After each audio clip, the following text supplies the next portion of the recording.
బేహద్ పరం మహాశాంతి. ఈరోజు పురుషార్థమునకు ధరణా పాయింట్స్ బాప్ అంటున్నారు. పిల్లలు నలువైపులా పరం లైట్, పవిత్రమైనటువంటి లైట్ ఉన్నట్లుగా మీరు అనుభవం చేసుకోండి. మీ యొక్క రూమ్ కూడా పవిత్రమైన లైట్గా తయారైంది అని అనుభవం చేసుకోండి. ఈ విధంగా అభ్యాసంతో ఈ ప్రకృతిని మీకు సహయోగిగా, సాతిగా తయారు చేసుకోండి. ఏ విధంగా విశ్వ పరివర్తన కార్యం కోసం బాపు మీకు సహయోగిగా అయ్యి సాతిగా అయ్యారు, అదేవిధంగా మీరు కూడా ప్రకృతి ద్వారా విశ్వ పరివర్తన కార్యాన్ని సంపన్నం చేసుకోండి.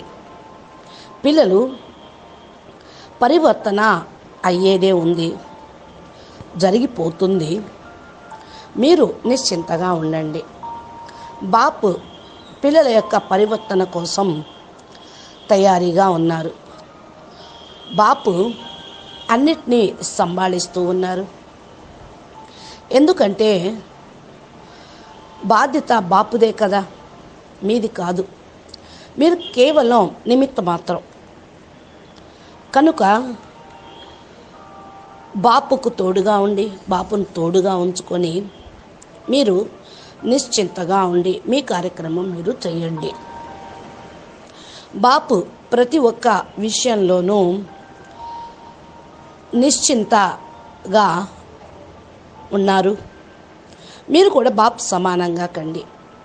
ఇదే అసలైన పిల్లల యొక్క గుర్తు. ఎవరైతే బాప్ సమానంగా ఉంటారో వారు సదా నిశ్చింతగా ఉంటారు. మిగతా వాళ్ళందరూ నెంబర్ వారీగా ఉంటారు. కేవలం అనటం కోసమే కాదు, సదా బాప్ సమానంగా అయితే మీకు తండ్రిగా వారసత్వం ఇస్తారు. ఎవరైతే బాప్ సమానమైన పిల్లలుగా ఉంటారో వాళ్లకు కేవలం భగవంతుడే కాదు, తండ్రి కూడా. బాపు భగవంతుడు, భగవంతుడే వారికి తండ్రి. మీ యొక్క గుణాలనే శక్తులను మరియు లైటు అనేటువంటి స్వరూపాన్ని మీరు శరీరంలో కూడా ధారణ చేయండి. దాన్ని ఉపయోగించుకోండి. ఎంతెంతగా మీరు దాన్ని ఉపయోగించుకుంటూ ఉంటారో అంతంతగా మీరు మీ సీట్లో సెట్ అయిపోతారు.